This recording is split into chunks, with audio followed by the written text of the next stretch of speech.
ভাৰতীয় জনতা পাৰ্টিৰ প্ৰাৰ্থী আমাৰ শ্ৰী সৰ্বানন্দ অগ্ৰগতি লাভ কৰি আছে এই বিষয়ে তুমি এতিয়া কি ক'বা? মই প্ৰথমে তিনিচুকীয়াবাসীক অন্তৰসৈতে ধন্যবাদ জনাইছোঁ যে আমি যিদৰে আশা কৰিছিলোঁ সেইদৰে তেখেতসকলে আমাক আশীৰ্বাদ দিছে। ইতিমধ্যে কেইবাটাও ৰাউণ্ড আমি সফলতাৰে আগবাঢ়িছোঁ। তিনিচুকীয়া জিলাৰ অন্তৰ্গত গোটেইকেইটা বিধানসভাতে আমাৰ ভাল অগ্ৰগতি সৰ্বানন্দ সোণোৱাল ডাঙৰীয়াই লাভ কৰিছে আৰু আটাইতকৈ ভাল কথাটো হৈছে যে আমাৰ তিনিচুকীয়া বিধানসভা সমষ্টিটোৰ ভিতৰত আটাইতকৈ বেছি সৰ্বানন্দ সোণোৱাল ডাঙৰীয়াই অগ্ৰগতি লাভ কৰিছে, আটাইতকৈ বেছি ব্যৱধানত তেওঁলোকে আগবাঢ়ি আছে আৰু নিশ্চিতভাৱে আচলতে এইবাৰ সমগ্ৰ অসমৰ মানুহেই এখন শক্তিশালী ভাৰত নিৰ্মাণৰ অৰ্থে ভাৰতবৰ্ষৰ বুকুত অসমখনক শক্তিশালীভাৱে প্ৰতিষ্ঠা কৰাৰ অৰ্থে আৰু অসমত বসবাস কৰা প্ৰত্যেকটো জাতি জনগোষ্ঠী প্ৰত্যেকটো ধৰ্মাৱলম্বী লোকৰ মাজত সমন্বয়ৰ জৰিয়তে একতাৰ জৰিয়তে যাতে আমি শান্তিপূৰ্ণভাৱে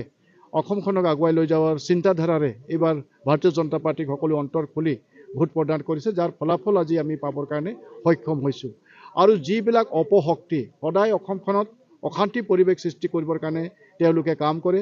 যিবিলাক অপশক্তি অসমখনক জ্বলাই নিক্ষেপ কৰিবৰ কাৰণে কাম কৰে, যিবিলাক অপশক্তিয়ে আমাৰ বিভিন্ন জাতি জনগোষ্ঠীৰ মাজত ভেদাভেদ সৃষ্টি কৰিবৰ কাৰণে প্ৰয়াস কৰে, সেই অপশক্তিসমূহক সম্পূৰ্ণভাৱে একাকৰীয়া কৰি পেলাই এইবাৰ অসমৰ ৰাইজে তেওঁলোকৰ মত প্ৰদান কৰিছে। গতিকে আগন্তুক দিনতো আমি আশা কৰিছোঁ যে অসমখনক আগুৱাই লৈ যাবৰ বাবে অসমৰ প্ৰত্যেকটো জাতি জনগোষ্ঠীক নিৰাপত্তা আৰু সমন্বয়ৰ জৰিয়তে আগুৱাই লৈ যোৱাৰ বাবে আমাৰ চৰকাৰখনে শক্তিশালী ৰূপত নিজৰ দায়িত্ব পালন কৰিব। আৰু ইতিমধ্যে দেশৰ প্ৰধানমন্ত্ৰী নৰেন্দ্ৰ মোদী ডাঙৰীয়া যিদৰে ভাৰতবৰ্ষখনক বিশ্বৰ বুকুত এখন শক্তিশালী ৰাষ্ট্ৰ হিচাপে আগুৱাই লৈ যাবৰ বাবে অতি নিষ্ঠা আৰু সততাৰে দায়িত্ব পালন কৰিছে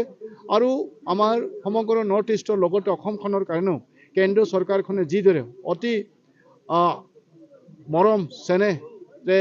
আঁকোৱালি লৈ পেলাই আজি প্ৰত্যেকটো সমস্যাক সমাধান কৰিবৰ কাৰণে যি প্ৰয়াস কৰিছে, যথেষ্ট পুঁজি প্ৰদান কৰি পেলাই আজি সকলো ফালৰ পৰা ডেভেলপমেণ্টৰ দিশটো আগুৱাই লৈ গৈছে আৰু তাৰ কাৰণে এইবাৰ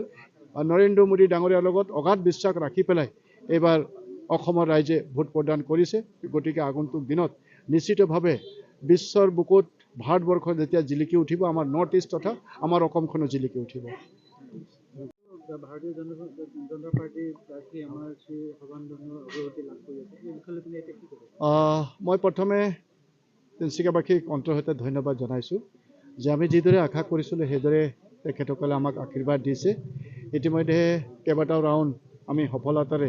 আগবাঢ়িছোঁ। তিনিচুকীয়া জিলাৰ অন্তৰ্গত গোটেইকেইটা বিধানসভাতে আমাৰ ভাল অগ্ৰগতি সৰ্বানন্দ সোণোৱাল ডাঙৰীয়াই লাভ কৰিছে আৰু আটাইতকৈ ভাল কথাটো হৈছে যে আমাৰ তিনিচুকীয়া বিধানসভা সমষ্টিটোৰ ভিতৰত আটাইতকৈ বেছি সৰ্বানন্দ সোণোৱাল ডাঙৰীয়াই অগ্ৰগতি লাভ কৰিছে, আটাইতকৈ বেছি ব্যৱধানত তেওঁলোকে আগবাঢ়ি আছে আৰু নিশ্চিতভাৱে আচলতে এইবাৰ সমগ্ৰ অসমৰ মানুহেই এখন শক্তিশালী ভাৰত নিৰ্মাণৰ অৰ্থে ভাৰতবৰ্ষৰ বুকুত অসমখনক শক্তিশালীভাৱে প্ৰতিষ্ঠা কৰাৰ অৰ্থে আৰু অসমত বসবাস কৰা প্ৰত্যেকটো জাতি জনগোষ্ঠী প্ৰত্যেকটো ধৰ্মাৱলম্বী লোকৰ মাজত সমন্বয়ৰ জৰিয়তে একতাৰ জৰিয়তে যাতে আমি শান্তিপূৰ্ণভাৱে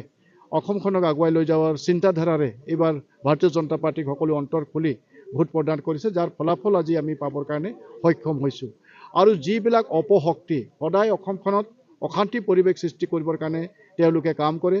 যিবিলাক অপশক্তি অসমখনক জ্বলাই নিক্ষেপ কৰিবৰ কাৰণে কাম কৰে, যিবিলাক অপশক্তিয়ে আমাৰ বিভিন্ন জাতি জনগোষ্ঠীৰ মাজত ভেদাভেদ সৃষ্টি কৰিবৰ কাৰণে প্ৰয়াস কৰে, সেই অপশক্তিসমূহক সম্পূৰ্ণভাৱে একাকৰীয়া কৰি পেলাই এইবাৰ অসমৰ ৰাইজে তেওঁলোকৰ মত প্ৰদান কৰিছে। গতিকে আগন্তুক দিনতো আমি আশা কৰিছোঁ যে অসমখনক আগুৱাই লৈ যাবৰ বাবে অসমৰ প্ৰত্যেকটো জাতি জনগোষ্ঠীক নিৰাপত্তা আৰু সমন্বয়ৰ জৰিয়তে আগুৱাই লৈ যোৱাৰ বাবে আমাৰ চৰকাৰখনে শক্তিশালী ৰূপত নিজৰ দায়িত্ব পালন কৰিব। আৰু ইতিমধ্যে দেশৰ প্ৰধানমন্ত্ৰী নৰেন্দ্ৰ মোদী ডাঙৰীয়া যিদৰে ভাৰতবৰ্ষখনক বিশ্বৰ বুকুত এখন শক্তিশালী ৰাষ্ট্ৰ হিচাপে আগুৱাই লৈ যাবৰ বাবে অতি নিষ্ঠা আৰু সততাৰে দায়িত্ব পালন কৰিছে আৰু আমাৰ সমগ্ৰ নৰ্থ ইষ্টৰ লগতে অসমখনৰ কাৰণেও কেন্দ্ৰীয় চৰকাৰখনে যিদৰে অতি মৰম চেনেহৰে আঁকোৱালি লৈ পেলাই আজি প্ৰত্যেকটো সমস্যাক সমাধান কৰিবৰ কাৰণে যি প্ৰয়াস কৰিছে, যথেষ্ট পুঁজি প্ৰদান কৰি পেলাই আজি সকলো ফালৰ পৰা ডেভেলপমেণ্টৰ দিশটো আগুৱাই লৈ গৈছে আৰু তাৰ কাৰণে এইবাৰ নৰেন্দ্ৰ মোদী ডাঙৰীয়াৰ লগত অগাধ বিশ্বাস ৰাখি পেলাই এইবাৰ অসমৰ ৰাইজে ভোট প্ৰদান কৰিছে। গতিকে আগন্তুক দিনত নিশ্চিতভাৱে বিশ্বৰ বুকুত ভাৰতবৰ্ষ যেতিয়া জিলিকি উঠিব, আমাৰ নৰ্থ ইষ্ট তথা আমাৰ অসমখনো জিলিকি উঠিব। নিশ্চয়